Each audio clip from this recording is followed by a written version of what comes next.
En management, la littérature regorge de définitions, parfois même contradictoires. Essayons donc d'y voir un peu plus clair dans cette présentation. La première confusion est celle concernant le mot cycle. À la base, un cycle est une suite de phénomènes se renouvelant sans arrêt dans un ordre immuable. La fin d'un cycle correspond au début du prochain cycle.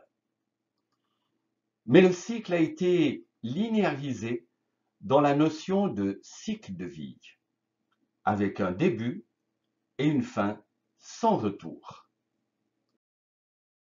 Regardons deux cycles de vie bien différents et l'analogie entre leurs phases. Une organisation et une personne. La création, c'est le démarrage des activités. La croissance, quant à elle, c'est l'accélération. Puis, on arrive en phase de maturité ou d'âge adulte, avec une vitesse de croisière. Et finalement, on arrive au déclin, avec la retraite, le troisième âge, et finalement, la disparition. Mais heureusement, il existe aussi des phases de revitalisation pour prolonger le cycle de vie. Mais dans tous ces cycles de vie, vous y trouverez une multitude de projets. Si nous examinons de plus près, par exemple, la phase de maturité, vous y trouvez plusieurs grands projets. Par exemple, la recherche d'emploi à la fin des études, le mariage avec sa cérémonie, un projet de formation continue, un master sur 2 ans, puis l'âge avance avec un projet de retraite en Espagne. Mais chaque projet a un cycle de vie, toujours avec les mêmes étapes, et un début et une fin. Ces projets, il y a une foule d'activités que vous faites régulièrement, parfois tous les jours, ou même toutes les heures, et toutes suivent le même cycle répétitif. 4 grandes étapes. Le cycle PDCA, selon Deming en 1960, ce sont plan, il vaut mieux que nous planifions avant d'agir.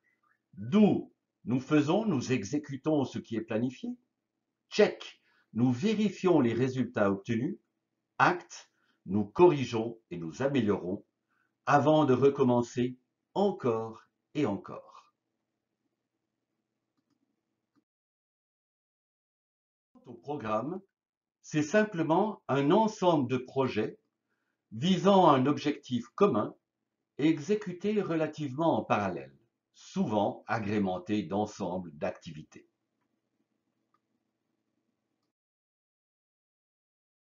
Bref, qui se ressemble, s'assemble. En résumé, nous avons des cycles de vie au programme qui sont des ensembles de projets avec une durée normalement définie et des leçons apprises pour que d'autres projets, d'autres cycles de vie, d'autres programmes puissent profiter de ce qui a été appris pendant le programme qui s'est terminé. Les livrables sont en général assez complexes. Le projet, lui, normalement est unique. Il a un produit unique. Il a une durée définie. Il utilise le même mécanisme de leçons apprises et il permet de se dérouler typiquement en 5 ou 7 phases. Quant à l'activité ou processus, hautement répétitif, avec une durée contrôlée, mais qui peut évoluer dans le temps, avec un apprentissage rapide et continu, et des livrables pratiquement toujours identiques. Son déroulement typique se fait en 4 phases. Par contre, ils ont un point commun. Tous visent des résultats. Sinon, il n'y a que du vent. À vous de jouer.